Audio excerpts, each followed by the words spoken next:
Campagne de François Hollande, 200 000 avortements sont pratiqués chaque année en France. Reportage dans un centre de planning familial avec Cécile Denré et Florian Rivet. Dans ce centre de planning familial, on pratique en moyenne 1200 interruptions de grossesse par an.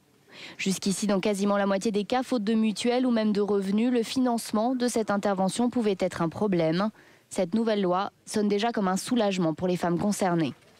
C'est prêt à 100%, ça veut dire qu'enfin vous pouvez le faire de manière rapide en tout cas, sans avoir à passer par toutes ces étapes difficiles.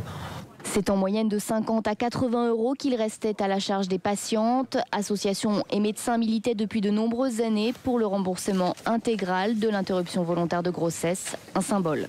Les femmes, elles peuvent être enceintes, accoucher, avorter. Il n'y a pas de raison que tout ne soit pas pris en charge de la même façon. Il n'y a pas de jugement à porter sur un acte plutôt qu'un autre. Les mineurs étaient déjà remboursés à 100%. C'est en fait pour les 18-25 ans que le coût de l'IVG était le plus difficile à assumer.